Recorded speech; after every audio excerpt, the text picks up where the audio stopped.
Hello,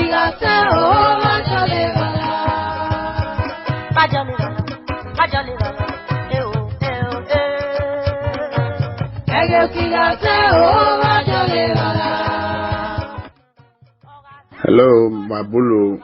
Owan Osaji, Ara, thank you. You are here and you just revealed to us now. And one Abati, of course, Kaya time, I think 2 days or 4 days ago, where you guys are on the history of Urohi. And now, thank God, by many revelations, more expository narratives in that barrier, so that by the special grace of God, it's going to be comprehensive, and our children should learn from it. Please, my people that are here today, you try to keep whatever you learn here, not just to listen and tomorrow you forget. Send it somewhere and keep it, okay, and revise it, pending when the full version of Urohi, the traditional nature of Urohi really come out, and we will set up a committee or to complement the effort of those people in Ekboma now, and by tomorrow a communique will come out, and we will lay with the committee in charge now, so that as soon as possible this Urohi issue will be out for everyone to keep, so that our children to meet it. Thank you.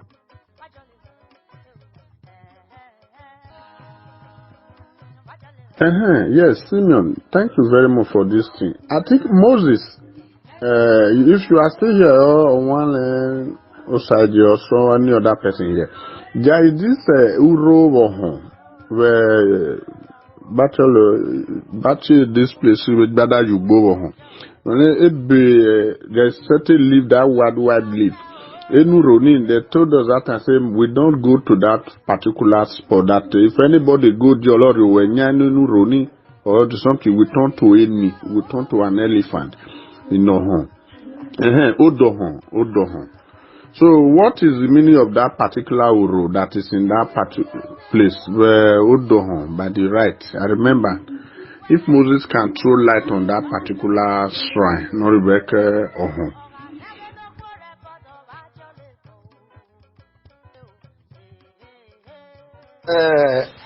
Ejikari da no wana obonya euru na waribo ho na igada lwe utoni man abugbe malwari na votobi ni eni actually elunyato we urui olesha isikin miriwe ni olesha na da mie eni ada luo eye ose ouru na muru we dimisi emebo eyole aluwo ho elunyato ole ati oni norbo oni.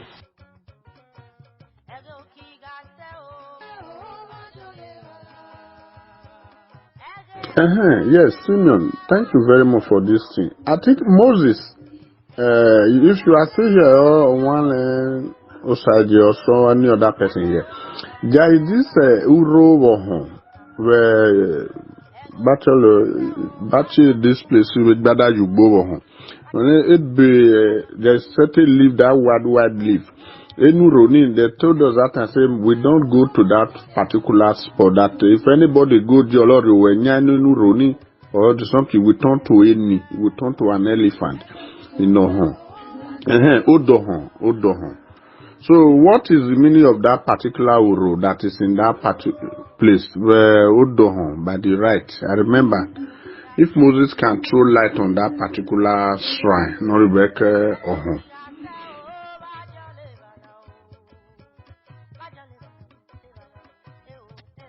Oro no ribo dohona de oda ye alosun Joshua le kan ni alosun Joshua o le ri o dohona de eri Joshua na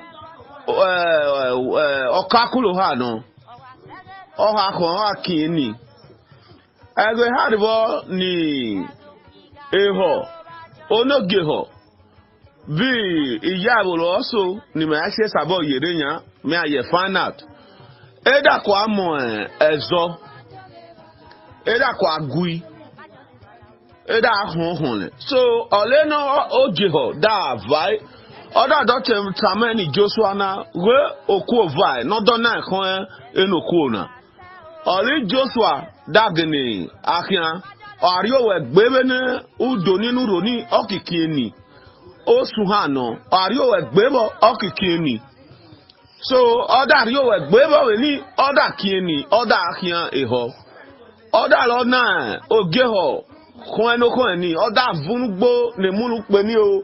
Inya mulu agbo eboto inya ku elowoto o ka kole o igale gbo le wenu pe ni yoko egwale o yoko bo egwale o wenebo ni eni Joshua na o dar ya na ugbo a enu pe ni eba mi bale eda kigwe kisabu gbo eda obo ki dolu na eda do ka do je holu ole o eda lo ti ole zo ma o je ho zo ma ba ole obada someone ono jeho welo ko ni o han da welo lu na kalu na ijabolo wo mu na fi be o hame oda hian lo hi emiri na kimebe na gbona rebe oda hian lele uli olo hian lele ohun oli which is a million every uli emina uli okoko uli agwa uli iro re hian lele o jeho kise ha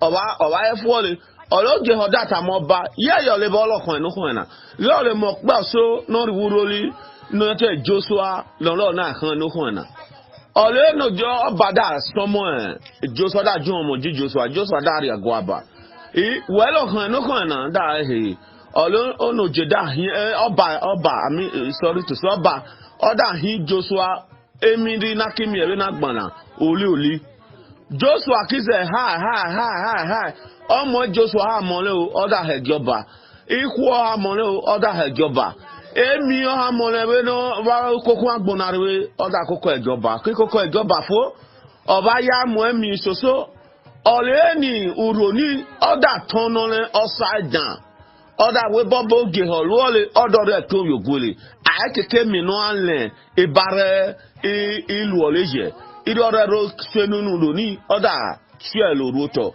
oleze oda krese odo ege mayere awan re ki history o fe ke amore agbodu sebeni meyere ege mamore logbugele le correction arwo han ada na lo gbin na lo gun gedugbo agbugedugbo akilo gbene ga eni alosun Joshua na na rese ni correction le correction because it was a Christian all damon Madam Vekwa, where are Kenny, no like Monterey. I accept wa kita mene wada ayame bolu. Only Joshua or Kika, fear tunnel upside down, and where I can no ba oje holwa lele. Ake me no ayelwole no senale. Oni ha honi was oni. Emo iye dado avihebo hon, no ye no ni. Emina honi alo turu erebe.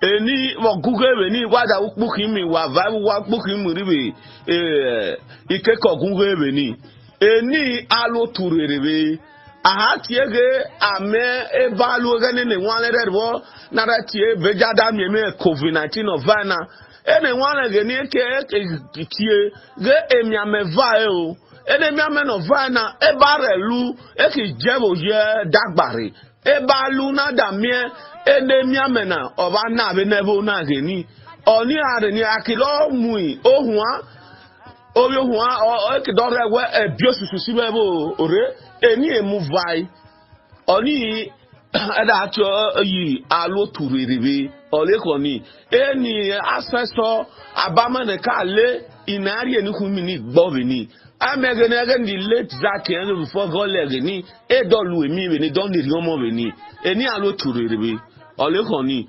Osuru, Ijimisuru ya. Benchmark, you find Nerata Mama the history. But Okpano was about me no learn the particular place no Kia Lone no Yeribagbonya. Ijimisi, Egbe Buso Gaveni, Eni Atamama Legeni, Enuruhaja. I mean, no Yelan, Enuroni, Emo Oko, no Hakon Legeni. Ole role de no da fiel or swero luto ge okwo keke ya dagenare kuna vaburuli ubenuruni ole ada acholuru ili omele se bakara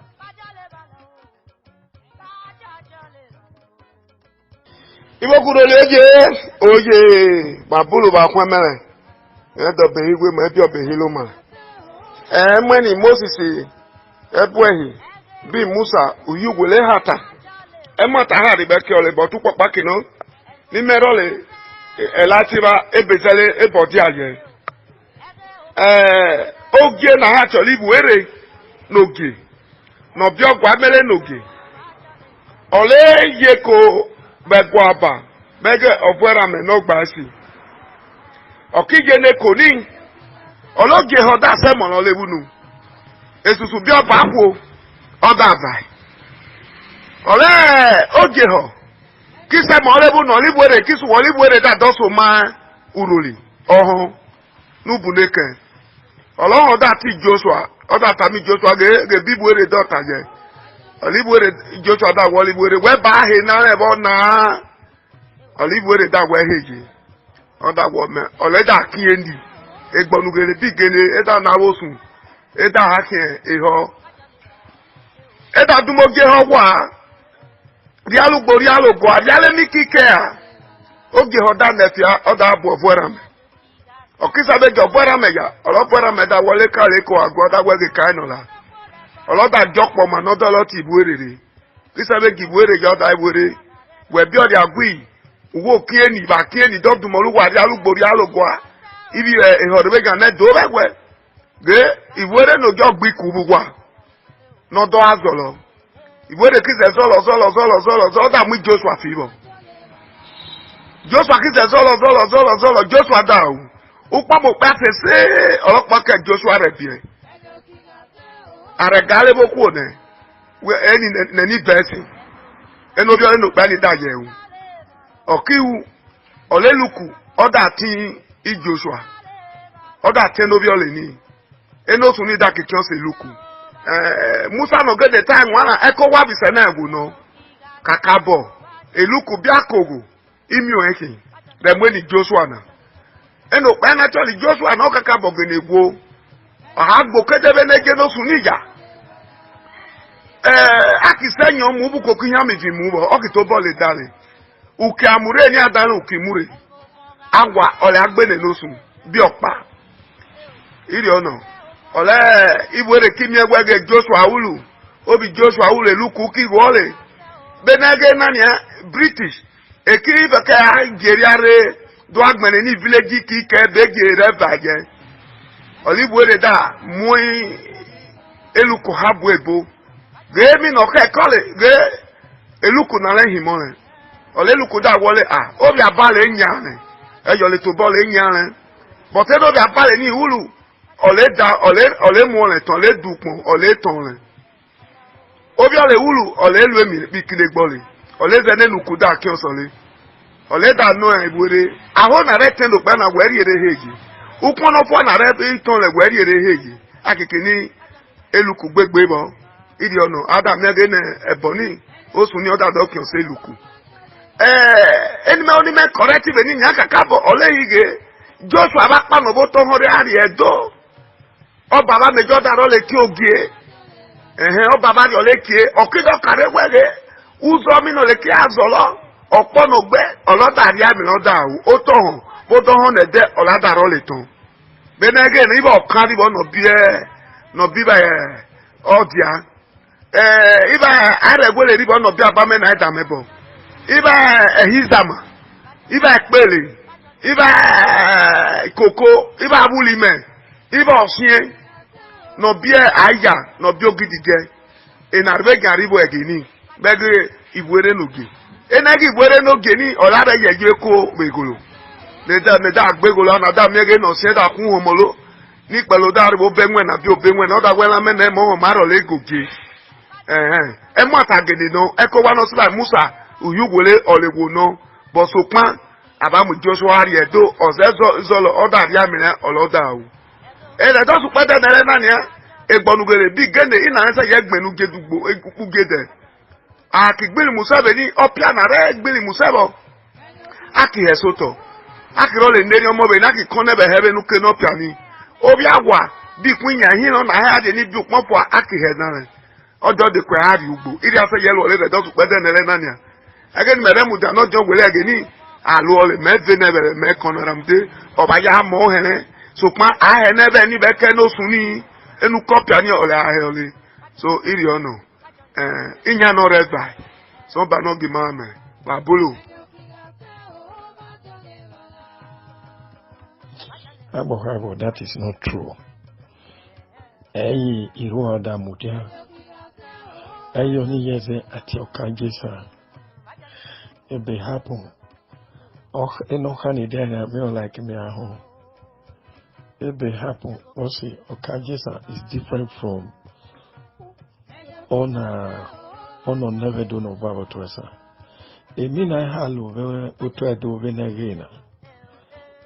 Ude ama ole ha gbe nara yama beria emi ameba ebedo eda homo aboda uno eda lege ena mani agbon mark nari ori abegbe ge enori ayewo okeseno gana egbe I think it can van also eda wuna lelu because it's very painful so and about only enora now all that never to do. Other do to us. When we are going to Damuja to us, that up to today, if your Daka Muja, I can't go down Moesa Damuja. Uresa Damu. Eburemo, Ebisaramuja, Esaramuja, Yaburu. I then ask Oho Atawo already Uruki existed for. Unless no other melanana ake uda esaba. Akuma uda uroye esaba. Esaba bi uda inaleva botwesa. And again aremui ada bi bele agali. Botwesa uroye. Ogugiame ola obahena. Osuroi. Up to tomorrow is still the original. Amuno glorify kwemwari egepumaya. So we are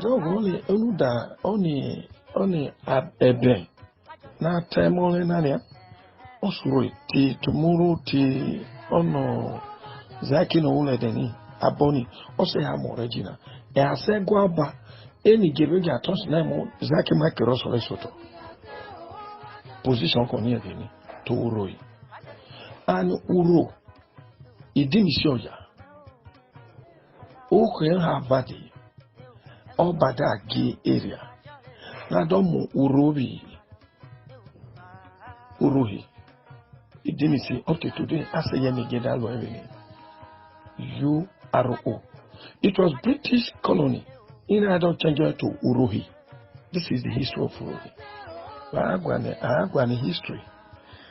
Akimobosike is a better. I have a book that tells us a little of Urohi. And I got it through Ebata when Ebata was alive. That was around 1992 or thereabout.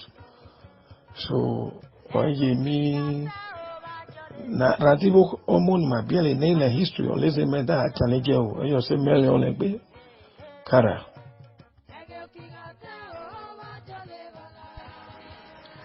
Oye, Emoro, Niba Tale, Eburu Ravaye. Ayuro hodio no ka Bible toruli. Oba na tore gwale no gidigan. No gbagbo ehin onye ogban de gaido. Olegbi uroli ago. Eno gba na tole ehimi. Iki. Osegere. Ena ajeria ne dabedo bae ne reka gwale seboto beja ki choluro ni but egeni ayuro ati ole erini. Olegwale holile. Eni actually dimisi dia pro gwisi be do ole na bai. Eno sega ni ole ha lo mi ogera mu de odi abebe eri be ni no lo mi ogera mu de ole ha jodio. Oda ha jo kawase. Ole fe lu da mu nuro no si ro nwa na buahi. Bi dimisi ni eni adasa ye mi ojobo. No da bo bi ba e pakava de ne e pakado no kun lo ariye.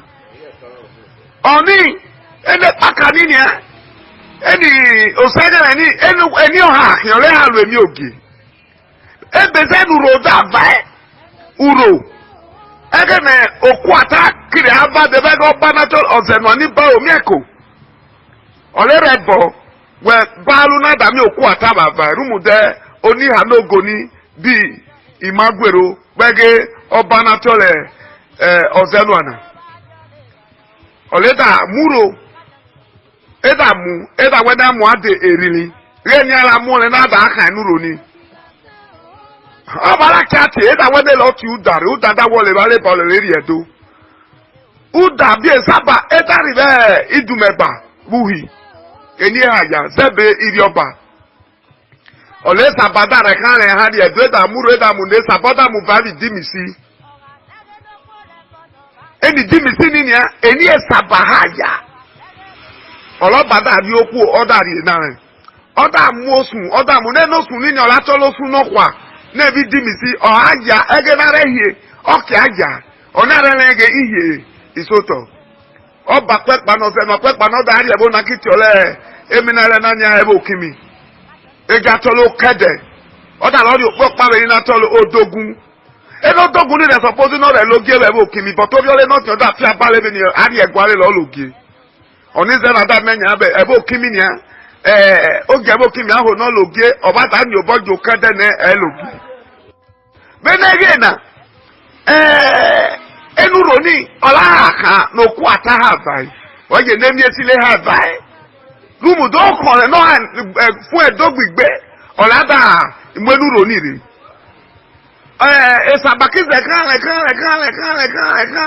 esabadau ofe no to bole dau okwata ba bai okiri bege sije olokwata da bai beso kwata re olehige esige oba esige kilo bane oni anogo ni akitu obane oke no si magwero olobada mama no debi magwero ki oda we magwero eto ogole egbogele ejojo olojo olobada atamure obada mu epeti na no na we magwero re lolobo eba legu ko bari be ke ole ibi ero kire da we gogi isiri de se gogu gbolo ibi ere agmabari bugwa oni hari bugwa peti da tuju nu keda na jare ko da ni magwero to da hu magwero da we to ogole era egbogele e bare tegbe na leke peti ni oda he no ba oda ukeda he ni magwero akibi he de gbo pa na mo de gbo pe gbo po ra re bono ba na re be de abiaje e da to kare we ni magwero ge olu agwa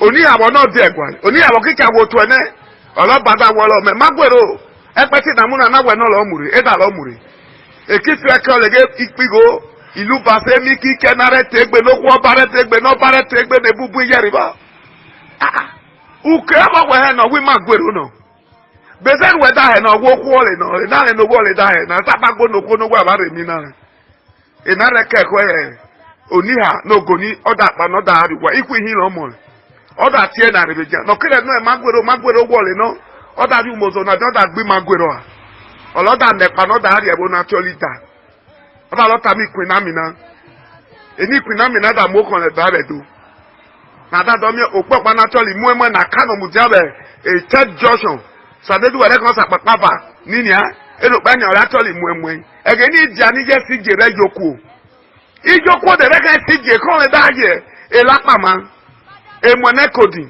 osu ni si de ba ija ni je sije no bi sije ege ni enoku naturally jari da gbere no ku okaku no ha ni bita na da tie oku ejoku so pe ija ni je sije ona ze na da vru enuro ni fun me uruli oje nuro ni zelege uruli ba tan lolo a ejo le zege mi esili na uruli oku emi obore na kun edo olaro lelu ba to baba na lo check wade uruli be kan jada bene dabi kine gba ba to woma no gisku egedi di Peter Solime no gisku egedi saba be gada gisku obebe na da we no ria ge okibi otiebe abari ole bi wina abato wo ma gisku oda alwe cancel e no re na agbegbe egedi re be kan de ba gisku o ha di 15 Peter Solime lui supervising cancel e na area de gisku motor ori de jan e da ja gi bi ohun egeni be nege na nia ona na da we uro ramdenu roni ole amure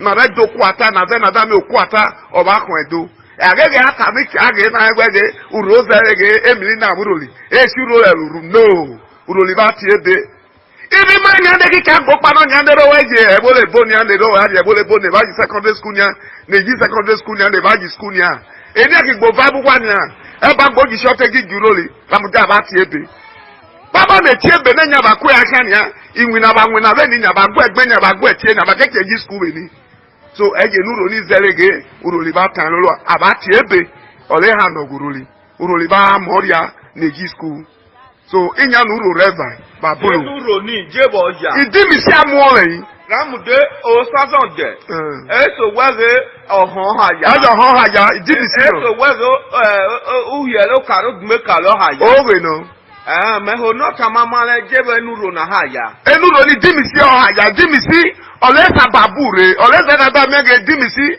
egbela mere gogie ramude na o jon buru rere oba na tore gwale ole di mi si ibe ni then obanachol ozenwa ni ba omi eko ole muru re oda mu bu di mi sire atari obanachol esaba di ebe esaba ojo ogeni ehebo toruli di ba kere do agbene ne kogun ni before esaba me ba le oni o ole zege na reform if you da saba district ojubu ukpozi oju egolo ojapo ma bi ojuroli ada do kare ojuroli bi ojapo mi na pa iri ababi bi nene bezai na da mewege idume babuhi bí o dẹ́gbàrí náà kọ́ àtòdìdì ẹ báyìí náà mo dé ní ẹ̀sà bàbá náà báyìí náà mẹ̀bá mi ẹ̀rẹ̀ jẹ́ ẹni jẹ́ nìkan ìgbà gbọ́n ẹ̀ bó kún ọ̀rẹ́ ní o bọ̀sọ̀pá mẹ̀rẹ́lẹ́gẹ̀ ògì èsì sí ìṣẹ́ lébùrù bọ̀tẹ̀ sábà ọ̀lẹ́ ọ̀dùn bàbúrò.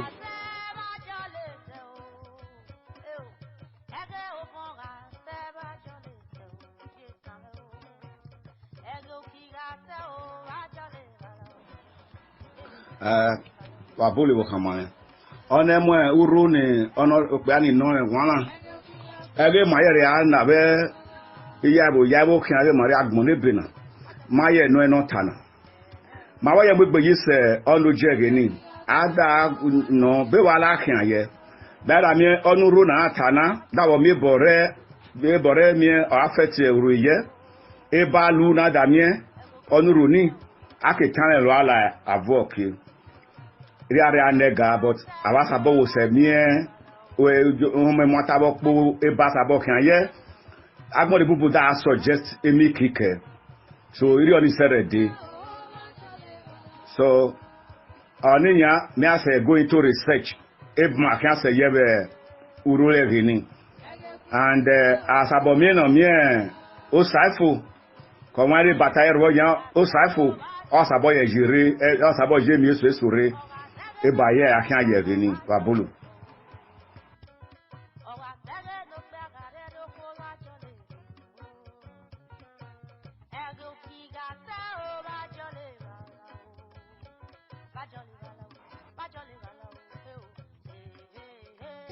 wakara me non watalo me ukbaba Moses ya kene owi oro emekin mo history osuro na mubo mo ebo bo acha mo ana aye me ya wen me ye talo kwai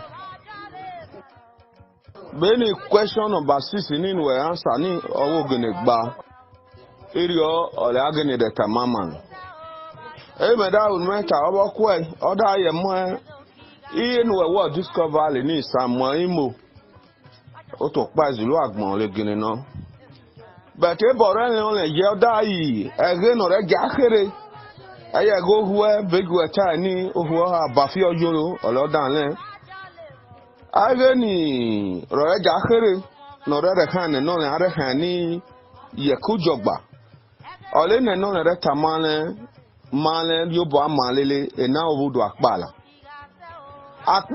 o wi oro ha no be jore iwo emi obe no gwalobo ora da sun efi awuru ire ada fi sun efi awuru ire oba oloda ahin ni oda ahin di uwu osuro le bi ujogba oda ogun ebe ni are no kire wu oloda ki obi udo no ha rebe ni no ki boundary between roli and ujogba upede nelena oba momo e na kpala oli ege na kire agwa ni ujogba re anu ro ehimoto ope aso ujogba Oda were ole obi akpala no dion. Ge ina nu jogba ina nya ejenobu do akpala ninja. Awuro da wole.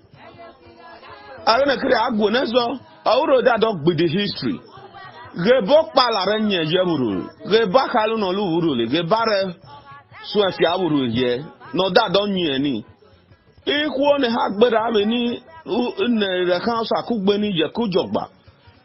Kale rebe aka rebe ni. Ale no krewu oda ki obudo ole no obudo akpala ni. No you the boundary before uduroi and ujogba pedenele. Ageni ara feni ada fa nuruli. So oni beju ogene tani wo ogene kiakiala. Ole egene zena da ro kan mo ni imo. Wakara.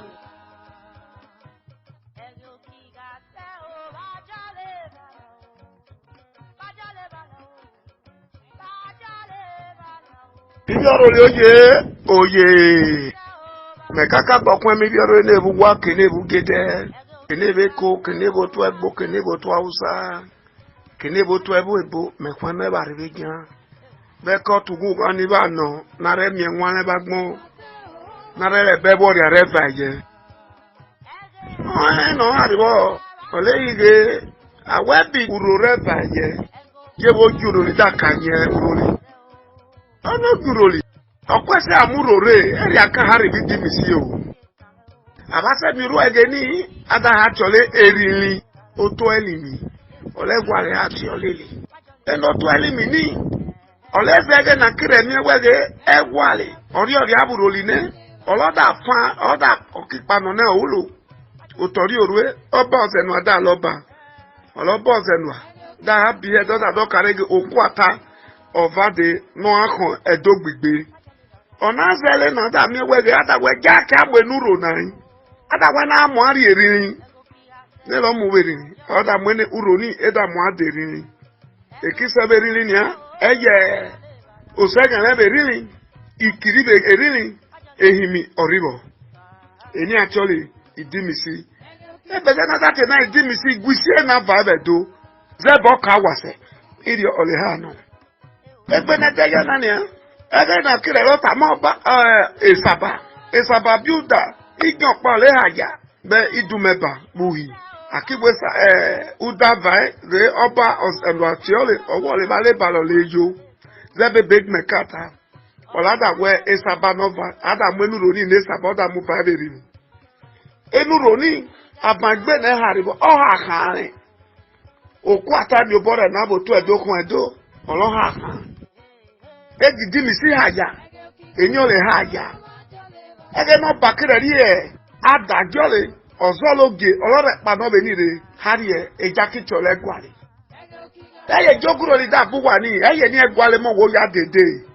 Egwale ka meje haja bobo si tekana, mega tola lu yato. Iboni, eni ka haja.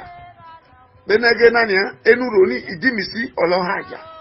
Eni esabakadia. Isaba isaba ki une o pe neka oni ilele iba jebo eni dole okwesa do mi wege ogeda pa no be gwalere oda harie ore na go between nwoma and egwa na ki be ka egwe oda lo bu wa be ni oda su kojukwo be ni oda hanye na be ni eni ehimi data mare ikidata mare wole uru adore lo genya kana be nare ari ejuda de ari egwale ena ye egwale na re loge ari eni lo divenia oda geni pano oda hari egwale ona zelu da mi oge no lele orelo agbebe be nu kojuku ni ne ka ha jabe egwa na kini iri ono zebona esaba idimisi okati ona zelu da mi wege oto ha lo rewe egwale ne noge actually no hari idimisi no lo divenia idimisi inale kwetane ogurori idimisi olumozo ya no gere gbemi bekwa idimisi eja de kakabo ono no botoroli zebe begere yodion aheno kwa no zenore anwa me enyo haya o inyana olino idimisi akaho nale egenuro ni haya zebe bini na ta eye idimisi ka ya mo eteken beji manu hore ti teke ne de di mi si je diro amo teke ye gidi mi si ni ya ka ya no we di baro na le tam de ego banatol ozenwa ege ni are muru ore buruli ege the great egwari ola re fun adurohi but ego ba ozenwa ola kire muru ore na that don dey menebo na uru iri ono uda bi esaba egwo gi bi ababekele ibi egwo gi bi ababekele eya bo pa bi na oba no kale obi uda oba no kekele obi esaba namde oni re na pa no be dore bible hi do de digwe uhia e dar ene du me pani iri ono ona zeru da mi wege ege na kire mi ukpozi egolo ekpoma uruli ere na eki ekebi aba iri nene de ko aruli kanso kugbe ada no ekpoma bu wherever just well le bi saba ina eko haribe Iboku dana ekina eko haribe dumeba ada re na form ibuda esaba district council iri re arulo legini oba ozenwa ole muru reburuli but egwali ole fandole iri ono wapulo yo nazo sabota boseo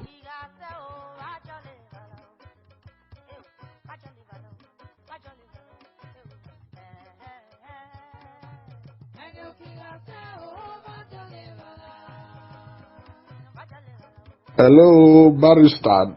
That is Supo Binoba himself.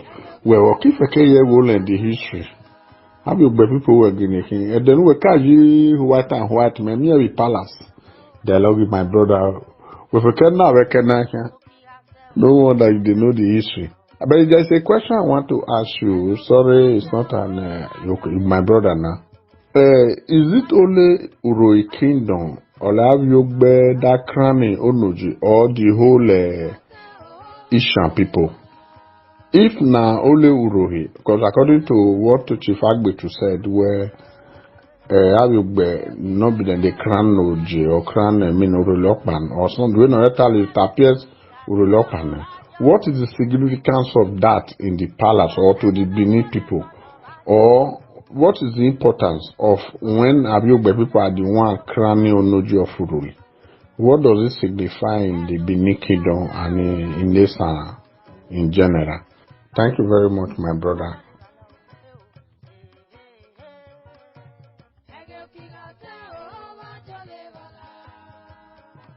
Proskeli, the truth is that any family, any place ni Abiobeda crown oge, eno ni must amo adabi ebe, and then adabi ebe ni agbebe bo abani ake eribi. Any portion edamo adabi ebe bo ni edamo ebe ni ene ebe ni ene kele amos na godokunya ebo ni Abiobeda crown enoge. So oto or ina ni Rosanama ene kele afio Rosanama home. So that is one thing with the palace. And again, there is any generation region in a region more adabi ebe. Even some of the palaces were those any region more adabi ebe. So idio olekoni. One of the significance of it is there is no way Abiogbe will crown anybody, anything to Abiogbe crown. They must have Adam and Ebe. And then Adabi Ebe ni are tiere asabo onu gare tiere onogo akwewe asabo sekin ene because atio ene or agi asere kan le ide wa re pano. Ide asira mese ilwefo. Even Mehari Palace of Obanuko no Baneyedo. There was a matter I went for in that area, and it was done with other Abiogbe people. I was there that day. So real name is dear, my brother. Aye niki regia ni resa aye na emo adabi ebe o. So real name is.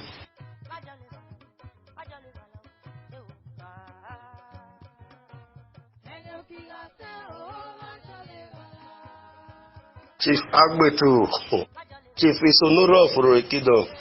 Obilo Akwemelo Kakabo Gutu that to Kakabo. We will try. When I compare aging of several area ne yo to eburu ni amubo name sabo le all this history emubo but well akwomoso no black there is a thing me clarify everything Mari Palace today I say me many since 2 years to this time now even far 2 years before this time I'm in fortune may attend the Oba Palace. Even I do Ugidi last year I was there. Alui Igwe Festival last year I was there. A year before I was there. Fortunes of Abiogbe in the palace, they are very very numerous. Abiogbe Pamo is 4 traditional 4-6 as big as Oba Palace in Benin. Every other family they only have 2. That is how it is. Yes, of the truth, I'm what I will tell you. Abiogbe na Obulu area bi Edo na dawe uto bakona uto kena egi uto na reja ebu nya na bona Abiogbe bu hiebo Abiogbe bi wo iri odia. That is one. 2 a ten arbegwa emi actually ten begwa arbegwa. All the traditional chiefs in the region Ross Egbi whether you send a body a region Mudiafo Abiogbe le do down osana oba ojo badia ma dia ko ni area ne neka ne reka ne vai ne no banadia bekowa in actually is to the palace once any vai nadia fo eni anadia fo badak na duo god ado to afo ku joku no sole the next people their calling is going to be Abiogbe people. Aside that Beano any chief Terebe Gwale Doda Agbepe Dada Mi Agbepe Abiogbe Lala house and now restore Lala will the sacrifice and everything restore the chief back again. Seba Meluofo so if you only and again Atemoy yes Area Voto Area Loto in Abiogbe Ribeni. So there are so many things Abiogbe will palace doing so dia and Abiogbe you rock by Yabo Edo. We have some of them in Ohese, we have some of them in other boundaries areas too. They are just in 3 places in Edo or Abiogbe Edo. So the only thing Buroi Rebokwere even again Abiogbe Rebokwere for no go back to Benin or rather go back no rest settle with Rebokwere Benin. He even had problem with the Onogias at that time. Any meal that move pano neguna yesabo in a duotesa nilo form riboribo. That is why Abiogbe mania riboribo in tomorrow. Any get riboribo no emiereninia. So we only there. So ile bunwa no be my great grandfather. Wole edede na hi no be jesa na ba me ole obi ile bunwa no ku no dio. Ole bi e de man edo ina ko bi nene. Obi ohi olinani na hin so the 11 abe yaguna ole bu bible ko ni kwa yi nene after ejo ha java no le gbe no re bo le bible so you re bible ko re so ri oni hin ara ni won e ba bilu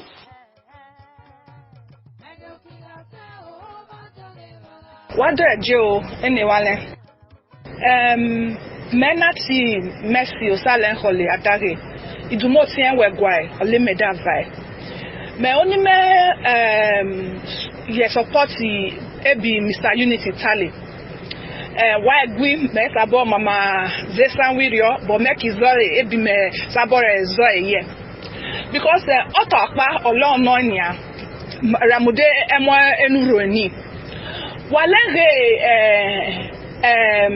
eti ekesan wege owoka akwele other appointed jokpa okeke ne wanle ne ruwa ne fe ejo point kiania bedwe ebo enowo can point as in if a child is crying and pointing to a particular direction, the onus is on the elders of the house to look at what is in that direction that the child is pointing to.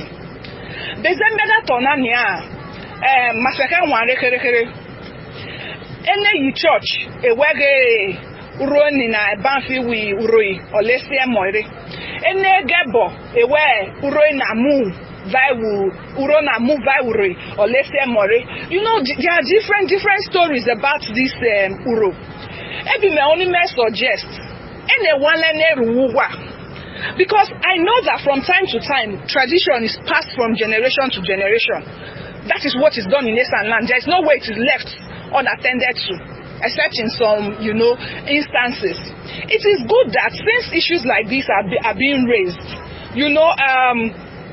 like they will say in English, once you know the problem, the solution is halfway. Because the moment you know that, okay, maybe this is what is giving us issues, you now begin to find out how you can tackle the problem. So it is good that we are all coming together, we are brainstorming, because we sincerely desire to see that the kingdom of Uroi move forward.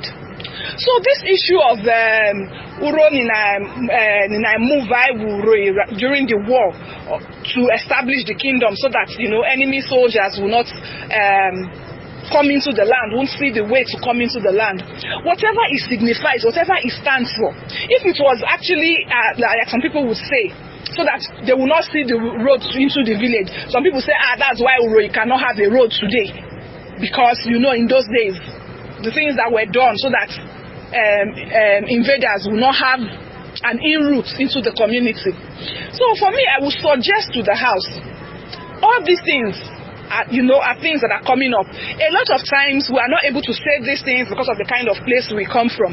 But as we begin to grow, we discover that the truth of the matter is that if there is a problem in the house, let us treat it as family issues.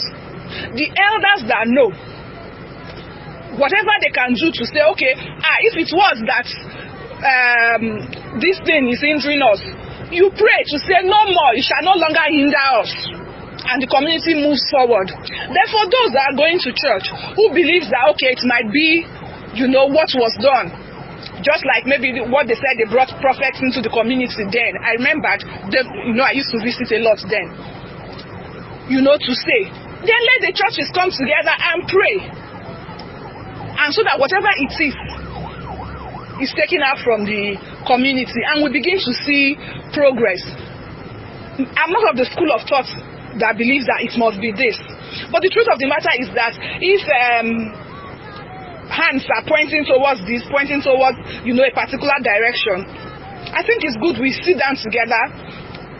At least we still have custodians of the traditions. Let them look into it and do what needs to be done and take this off the, the table so that it does not become a recurring decimal. It is handled once and for all. I don't know if the suggestion I'm making is okay, but I think it's good that we also look into these things, because for us to be able to progress, we look at the things that we're doing that are not proper, so that we can look for ways in which we can begin to do the ones that are proper, so that we get the desired results that we seek. Wabilo.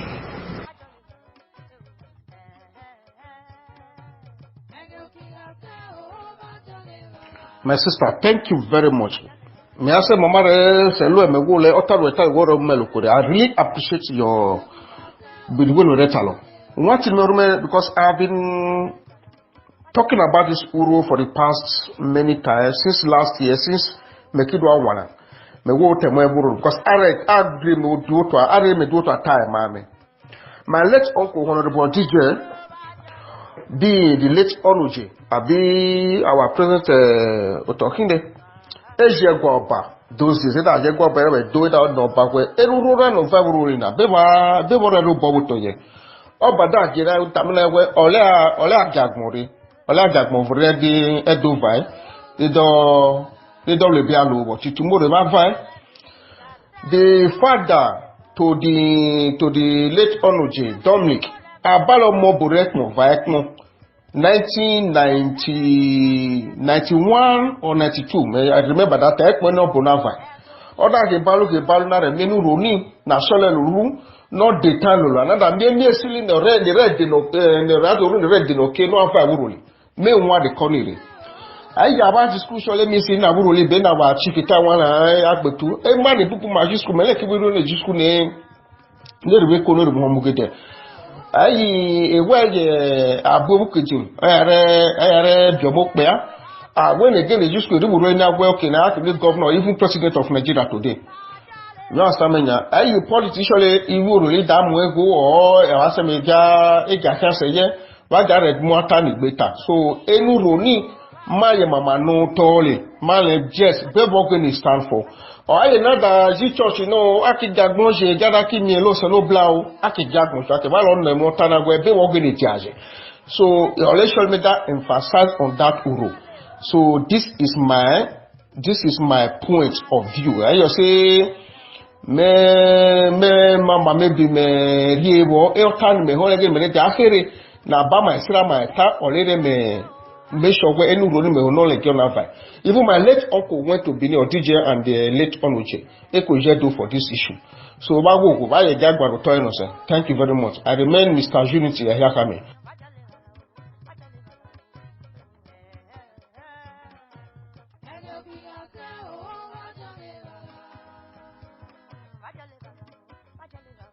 Wokuru oje wa bill wa komene wakara me no unity obi dialogue egwa unity yakami meta be fi rota na muba lokode concerning this masa eta Kodiavale. So meda mo wan student me gbe ma ba be to esan no sunu be to esan no wa re gbe uru mai be ni oda igwebe. I remember those days about how many years ago now, about 30 to 35 years. Only just you also go about that able or that energy church any ki gebot you put me ki nare gusanobla. So that thing that we got away bed water or moelo query. Ida na boka that way. No tona I mean abase be pori aboki there is no great person, no any person. So that okay, be ma karo that na don di romo. Akize ni romo ni zobo da zobo ji white garment church da lo sana le ji Pentecostal da di romo. E ki don di romo da ege ne bore vai bi o to egwebe. E boni British divide for colonial masters. E me le gbe abo e gbon le oda eda mo eto wa tare. So any spirit also nebo ole also no that put anger on them. So right name me that's the missionaries. Sorry to say missionaries. Ole had the problem. Where all the sonobla hano, where any sonobla le hano. So a ball a battery. Where had the problem, the anger against the Igwebe people those days. So they now prayed there. It was the sacrificing alwana that me elo Tony Okifuri. The first person that opened the door for Igwebe people was Tommy Kinney. Till tomorrow, if Igwebe and they are progressing, things are going well for them. So this is why I'm really pressing on that uro of a thing. So I mean about me value me because ebero no one time my where ewe ba ku eboto agbona ku eboto egbo sonobla eba tuja oto agbona ku tuja egbo sonobla. So we can burn and cast and you say whatever is burned on earth is burned in heaven. Whatever is burned in heaven is no. So we have to look for a solution to it. So let's solve our mindset. Okay, this is our mindset. This is the problem we think is going on. Okay, we should solve it and see the solution to what's the outcome. You know,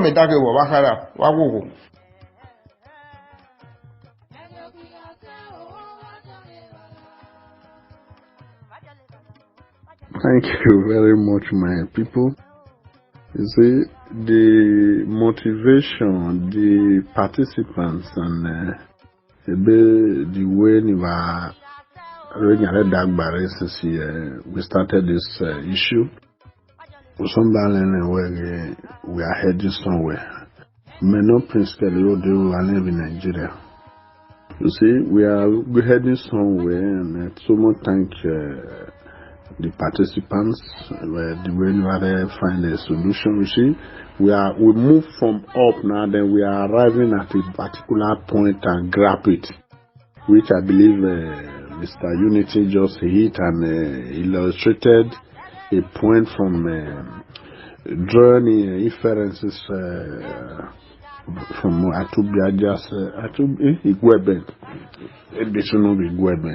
So that why we are heading somewhere, and the way is some waiting on that corner. So definitely these things have been able to generate certain things, and we are getting solutions. So now that Ukbari, we have seen so many things, so we know where we are and we know where we are going and what to do. By the special grace of God, these informations are getting to the right authorities in charge. The admins and everybody are assuring you guys that within a short time, all these things will be rectified and you will get the results positively. On the issue of Uroli, by the special grace of God, since yesterday we have been able to learn so many things. Now we're learning a boom, now we boom. And the people in the history of Uroli, they have gathered more facts that they are going to now sit down again and reconcile facts. Okay, there will definitely going to be another organs or committees near sit and resolve all these issues comprehensively. And I was just so much happy that the Mawale, Osaije and committee in Ekboma, they have started the motion and the process. So definitely all other people will join them now and make it rich for us. Okay, so we really so much thank every one of you guys. We are going to be dwelling on the issue of Irwe. Irwe will be our topic, and Chief Agbetu is going to dwell on that, particularly the importance of Irwe, how it relates and what it is to us. Okay, when you can hear one, so you'll get to hear that from him tomorrow morning, because he just had an emergency now. He left for Rohi. He came to Ekboma purposely to address us before when I spoke to him this morning. But now he went back urgently, but he will be back according to what Moses just said. So keep tuned. We are going to hear more of our analysis tomorrow. And this open for us. And I think the admin and some stakeholders here are getting many things together from what you guys are contributing. Kakabo Trevor Reja, Umeno Prince Kelly O Udeulu, Bakara Wadadu, Himukme Reja, I remain loyal. Thank you all.